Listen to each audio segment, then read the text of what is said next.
Ардсан намын бүлэг хуралдаагүй. Маргааш албан ёсоор тэр бичих баримтанд орж ирээ танилцуулга нь хийгдэхлээр эзэн чуулганы дараа шаардлагатай бол завсарлага аваад Ардсан намын бүлэг хуралдах байхаа гэж бодож байна. Тэгээд ямарсан маргааш дээгийнхээ дагаа асуудал нь яваг. Бүлгийн зүгээс нэгдсэн шийдвэр төрсөн үү?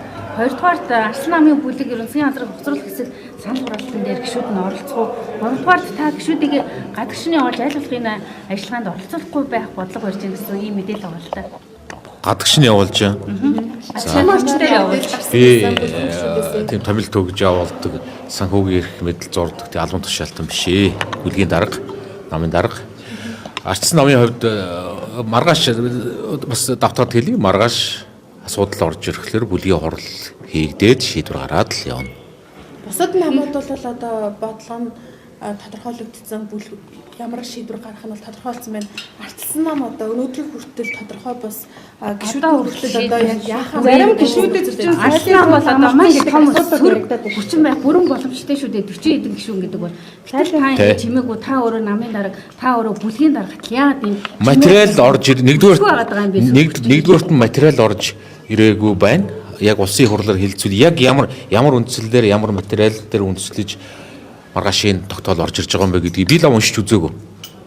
Одоо их хурлын хэлцүүлэг сайтн дээр байхгүй. Маргааш өглөө 8 цагаас байнгын хороогоор хэлцэгдэж эхэлнэ. Нэгдүгээрт нь, хоёрдугаарт нь Ардсан намын хувьд, Ардсан намын бүлгийн хувьд бас одоо томоохон гэхгүй олон гишүүнтэй бүлэг. Ийм учраас бид нар бодлогоо нэлээд тийм мохстой ярилцаж гарах ёстой гэж бодож байна. Өдрүүдэд гарч хэмжээгүй бодлого нэг өдрийн дотор гарах уу, нэг 2 цагийн дотор магадгүй маргааш гарна шүү дээ. Санаа намын зарим гишүүд бол засгийн газрыг хөсрүүл халтан бичгээр гарын үсэг зурцсан. Таны хувьд болохоор энэтэй санал нийлэх байгаа учраас бүлгийн одоо шийдвэр тодорхойгүй байгаад байгаа юм уу? Бүлгийн шийдвэр тодорхойгүй биш шүү дээ. Маргааш тодорхой шийдвэрүүд гараад явна. Таны хувь яг байр суурь ямар байгаа вэ? Миний хувийн байр суурь нэг чухал биш ээ. Намын байр суурь, бүлгийн байр суурь. Бүлгийнхээ байр суурийг нэгдсэн байр суурийг биелүүлнэ шүү дээ. Харин тэр нэгдсэн байр суурь зарим сайдын судал амлаад тэгээд өрөөгөр нь орж гараад байна гэдэг мэдээлэл байна л да. Ерөн гişүүдтэйгээ ерөн та бас уулзсан уу? За яг хоо тэгээд бас Ардсан намын бүлгийн хувьд өнгөрсөн цаг хугацаанд байнга цаг хугацаанд ер нь нэгдвэл байр суурьтай асуудалд хандж байгаа. Бүлгийн шийдвэр дийлэнх олох гişүүд, дийлэнх олох гişүүд гэж хэлье. Бүлгийн байр суурь гарвал бүлгийн байр сууриа дагнаа гэдгийг Ардсан намын бүлгийн гишүүд илэрхийлж байгаа. Тэгэхээр бүлгийн нэгдсэн байр суурь гараад бүлгийн гишүүд байр суурь илэрхийлээд дагаад явчихна гэж бодож байна. Маргааш улсын хурлын дарга амрал байр суурьтай юм шиг. Мэд тэрийг маргааш одоо Монгол Ардын ямар шийдвэр гарнууд тэрийг л дагаад явна. Засгийн газраа хоцруулъя гэж яхад нь Ардсан нам хамгаалах нь тэнэгштэй гэдэг зүйлийг ярьж байна. Ардсан нам хамгаална гэж хэлсэн. Гишүүдийн зүгээс бүлэг олон хоороо асуудлаа шийдэн тэр олонхын шийдвэр яаж гарахыг би одоо маргааш дамжуулж мэдээлэх ёстой болох байна. Маргааш улсын хурлын дарга амар асуудал хурлаа өөрөө удирдах явуулбал танаа бүлгийн гишүүд тэгвэл бид нар оролцохгүй. Тэр бол тусдаа бидний шаардлага тэр ёс суртахууны эрхгүй л гэж байгаа. Тэр бол тусдаа асуудал шүү. Огцрох хурал удирдах гэдэг чинь хоёр тусдаа шаардлага, тусдаа асуудал. Та шаардлага хүлээж аваад өнөөдөр өрн болоод аргалдахгүй байна гэж үзэж байна. За тэгж үзэж болох юм уу? За тэрийн сайн мэдэхгүй байна. Яг энэ нөхцөлд Ардсан намыг хүчтэй сүргэж байгаасаа гэж нэм хүсэж байна л да. Та хүнд ямар тайлбар өгөх вэ? Ямар тайлбар? Ардсан нам өнгөрсөн цаг хугацаанд тэр тусмаа хамтарсан засгийн газраас гарснаас хойш тодорхой заавал юм сөрдөг гэсэн үг шүү дээ. Өөрийн бие даасан байр суурьтай явж ирсэн. Өөрийн бие даасан байр суурьтай. Аливаа нэг улс төрийн хүчний олон асуудалд бид нэр тийм захиалгаар гэдэг юм уу тийм нөлөөнд орж ажиллаж байгаагүй. Өөрийн бие даасан байр суурьтай цаашдаа тэгж явах. Өөрөө олон хоороо шийдвэр гаргаад бие даасан байр суурьаа илэрхийлээд л ажиллана. За зүгээр энийн дээр хэлэхэд бас зарим одоо Монгол Ардын намын одоо маргалдаж байгаа талуудын зүгээс ч юм уу бас жинхнээсээ арчилсан нам руу дотоод асуудал руу бас янз бүрийн байдлаар оролцох гэж байгаа янз бүрийн орлогууд байгаа бол тэрийг зогсоосон дээрээ Ардсан намын бүлэг нэгдүүл шийдвэр гаргаж чадна гэдгийг л хэлье. Тэгээд маргааш шийдвэр гаргахад та бүхэн сонсоод бид нар асуугаад байна л да. Таны засгийн газрыг ер нь шүү дээ байр суурь тодорхойгүй байх чинь бас энэ чинь улс төрийн хувьд бас нэг бүрхий байгаа. Бүрхий байгаа гэдэгтэйгээ санал нийлэх үү?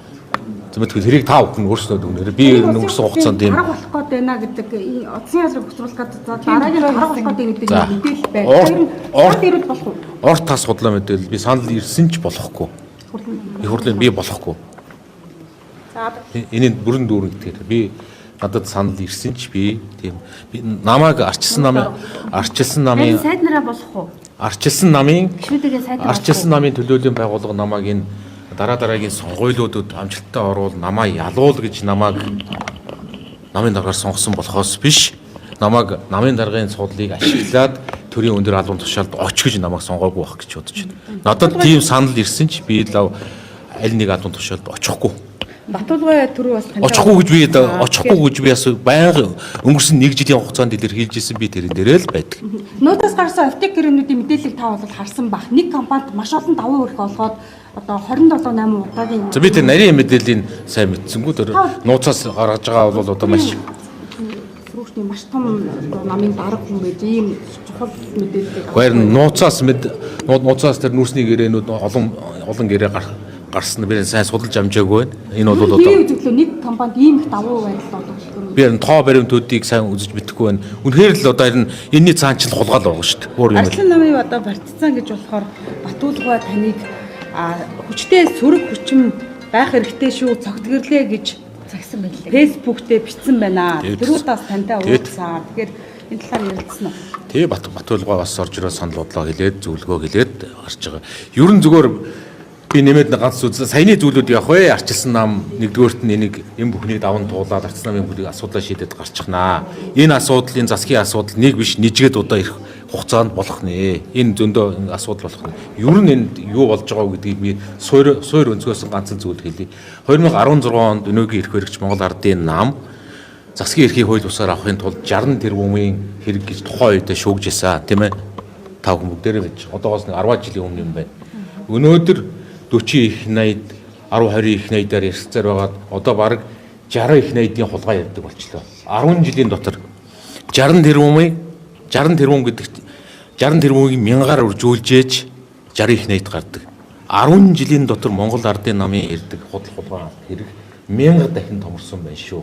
Энэ арт түмний чинь амьдрал эдний засаглалын 10 жилд хэд дахин сайжирсан бэ гэдэгт л бүгдээр хариулт өгцгөө. Энэний хариулт энд хулгай их байгаа учраас нөгөө талд нь энэ одоо алдаа завхрал одоо энэ нэг өш хорсол энэ бүх зүйл чинь төрийн эзэнгүүдэл төсвийн эзэнгүүдэл энэ бүх зүйл чинь өнөөдөр нүүрлж байна гэсэн үг. Бидний өнөөдөр нэг наад маргаашийн хурал хувь яасан ийсэн олонхцсон хүчин жижигхэн асуудлаа.